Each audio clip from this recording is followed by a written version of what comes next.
A political theory of geeks and wonks. Lots of people get interested in political ideas through political campaigns. Maybe this is because politics forces you to decide who you are and what you believe. I can vaguely recall when I was very young, perhaps 7 years old, that I discovered that my best friend's family considered themselves Democratic, whereas I was pretty sure that my family was Republican. I asked someone what that meant, and only received hazy answers that concerned seemingly big issues about government and public life. I didn't think much about it, but nonetheless they were my first thoughts on the thing that would consume my life. So it is for lots of people. Politics is the entryway into taking political ideas seriously. If your interest intensifies, you tend to go one of two ways: wonk or geek. These are terms that apply in many categories of life. Wikipedia gives serviceable definitions of both wonk and geek, but the terms take on new meaning in politics. Political wonks are fascinated by process. They love the game. They get as much satisfaction from observing as changing. They want to be players above all else. Ideals bore them. History is mere data. Intellectuals seem irrelevant. What matters to the wonk are the hard realities of the ongoing political struggle. They defer to title and rank. They thrive on meetings, small victories, administrative details, and gossip about these matters. Knowing who is who and what is the very pith of life. There are political wonks and policy wonks. They exist on all levels of society. They appear to be running things because their aim is to control the levers of power in just the right and strategic way, which means in a way that benefits the other wonks of their tribe. Geographically, life begins and ends in the DC Beltway, the border that encloses their world and outside of which is to be found the Hobbesian state of nature. They thrive on keeping information private and cartelizing their class. Their newspaper is the Washington Post, which they consider to be the insider report. In contrast to this are the policy geeks. They are no less fascinated by detail, but are drawn to ideals. Observation alone bores them. They are drawn to the prospect of change. They don't want to be players as such. They question the very rules of the game and want to change them. They are happy to make a difference in the ideological infrastructure, whether big or small. They tend to work alone and totally disregard caste distinctions. They are interested not in the surface area, but what's underneath, not the veneer, but the wood. In software terms, they are forever looking forward to the next build. They are risk takers, so they prefer to debug after the system is live. In politics, this means that geeks are drawn to ideas, even radical ideas. They can easily imagine what doesn't exist, which makes them dreamers and entrepreneurs. And so they are attracted to and study history and philosophy and economics.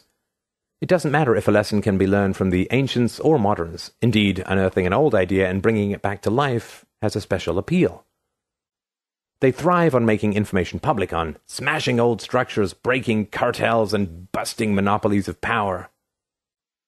Geographically, they can live and work anywhere, and they have no attachment to any single information source. The geeks and wonks can work together, but there will always be a natural tension between the two. The wonks think the geeks are hopeless, powerless, reckless outsiders whose heads are full of useless and unrealistic fantasies.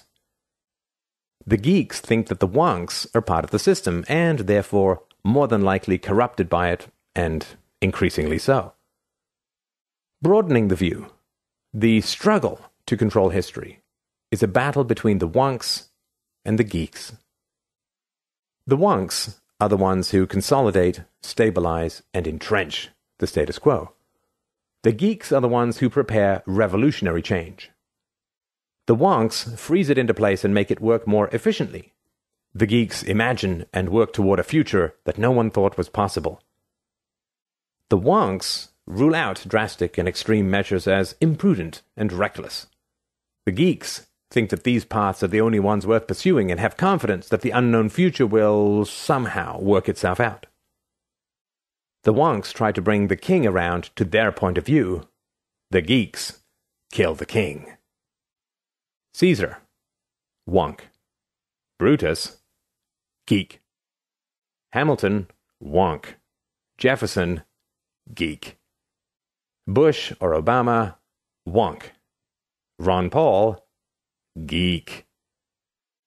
Part of the agenda of democracy is to turn the whole of society into a herd of wonks who believe in the process and want to make it work. But it isn't so easy to control human nature. There are always the geeks to contend with who see that the system is based on a lie and want to overturn it. Why should the majority rule the minority? Or, more precisely, why should the well-organized minority rule the relatively indifferent majority?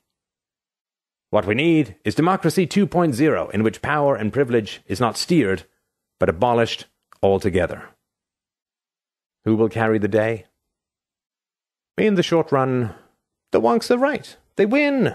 They rule. They ruled the ancient world for hundreds of years. They ruled the Soviet Union for 72. They rule the United States today. But the long run is another matter. Rome and the Soviet Union fell in revolutions enacted by geeks. The wonks eventually come to underestimate the power of ideas and underappreciate the effect of ideals. Which life is worth living? The wonk is famous, even legendary. The geek rarely achieves fame, even when he does change history. Why? The wonks write the history, but it is the geeks who make history happen in the first place. The geeks will look back at their lives with satisfaction that they did their best to realize a dream. The wonks, looking back at their lives, see that they were little more than a cog in a machine. Someday, even in the United States, they may have to concede that all they did crumbled into nothingness.